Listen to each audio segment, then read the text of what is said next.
Hey guys, Jason from Modern Money Method here. Thanks for coming in today. Just wanted to make a quick update on the December real estate numbers in the Northwest, Washington State specifically, Northwest Multiple Listing Service. This is a website you can go to yourself, and you can go to the monthly market snapshot and read this in detail. Has some great information. I want to just focus mostly on the numbers here.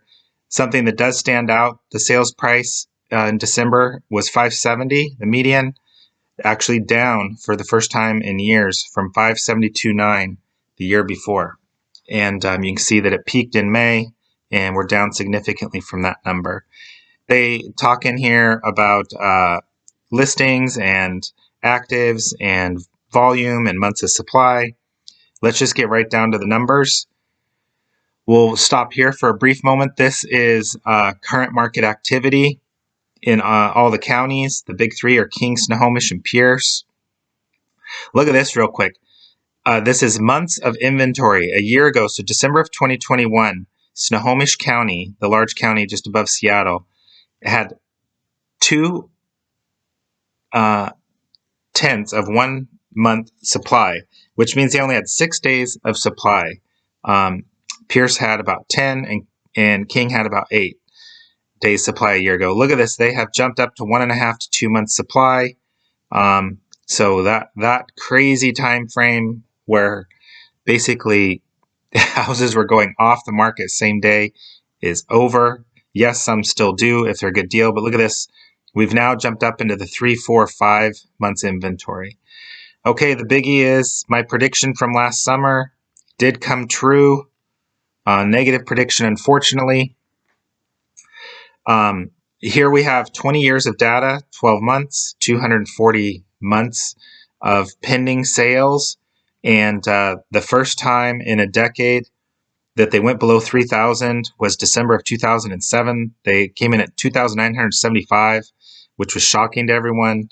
The whole latter half of 2007 was shocking, and we did not get a recovery in 2008. And in fact, went below in November and December below 3,000.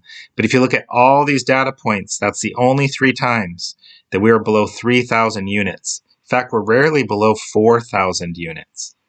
But you get down here to 2022, and we did it. We dropped precipitously from 7,482 units in May all the way down to 2,778 in December, as I predicted. And look at this. In 2 years, we've dropped from 4,800 to 2,778. That's significant. November was at 3,521. So what is to come? Are we going to experience a 2008, guys? Are we going to have transactions down 20, 30% for the rest of the year? We already experienced that the latter half of 2022. Earlier in the year, we were only down 10, 15% in transactions. Then we started being 30 to 40% down. You start getting down here low in these numbers, though, it's hard to be down a lot more. I believe we will be down, though. I got that prediction coming. So a lot of people think that this was the drop and that we'll have a very similar year here. No. 2023 will be below the 2022 numbers, which were below the 2021 numbers, which were below the 2018 and 2019 numbers. All right, so I want to show you something that's actually even more critical that makes this prediction possible. And what that is that's net change in inventory. And what you see here is new listings and closings for the 3 largest counties, King, Snohomish, and Pierce. And basically out here, the market is very active February through September, October, and we add inventory that whole time, and then we take back a lot of inventory at the end of the year. And what I mean by take back is, like, look at this November number here, 4,289 listings came on the market, 5,994 closings. So inventory dropped 1,700 housing units just in that 1 month alone. So at the tail end of 2022, the last 3 months, 4,255 units were extracted from the housing market. That's why we are still in a very tight situation coming into 2021. 2021 was very typical. We were just coming from a very low point. Usually around 1,000 to 1,500 units are added each month. And as you can see, that occurred for most of the year.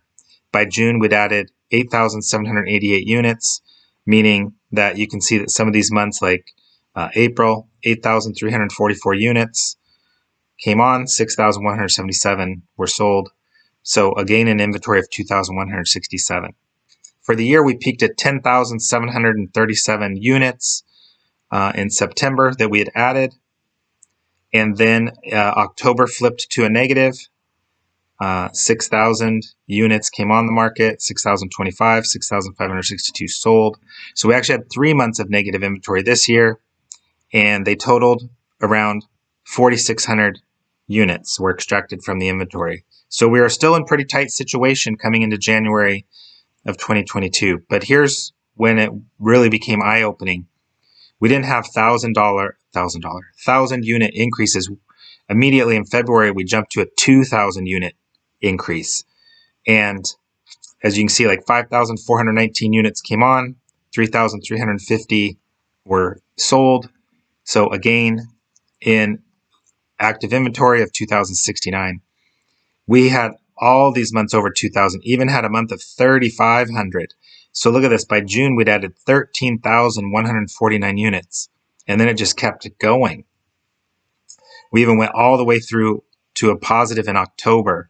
So this is why in early 2022, February and March, once interest rates had gone to 4% and we're still climbing, it was easy to see that we were going to have massive price pressure on houses just due to these massive inventory gains month after month. So for the whole year, we added 20,143 units up until October. Now, November and December here, we've gone negative again, but this is very important. Look at this. Even though we had an incredibly low amount of listings, 1,800 in December, we had an incredible low amount of closings in November and December. We only have extracted, what is that? That's 1,264 units in the last 2 months from the inventory, whereas the 2 previous years were 46 and change, like 46.20 and 42.55. So we are coming into January and February not depleting the inventory as much as we have in years past. So this coming January and February is going to be very telling. If we add 1,000 units a month, the house prices will probably stay flat. If we add 2,000 housing units a month like we did in 2022, house prices are going to go down. It's just what it is, unless interest rates were to drop a whole nother point. This most recent wave of price stability in housing was due to a good chunk of buyers sitting on the sideline that just couldn't qualify at the price points with 7% interest rates, 7.25. Us coming down to high 5s and 6s opened that whole wave to come in and buy. I just feel like a large chunk of that sitting on the sideline group just came in the market. I don't think there's another wave and another wave sitting right behind them. Time will tell, but that's what I see, and that's my data. If you comment in the comment section, please give it a like, subscribe, and share it with anyone that you know that might be thinking about listing their house. Contact me if you're thinking about listing or buying or financing. I've been involved in all of that for over 30 years, and I can really help give you some great advice and help point you in the correct direction. All right, you guys, thanks so much, and have a great one.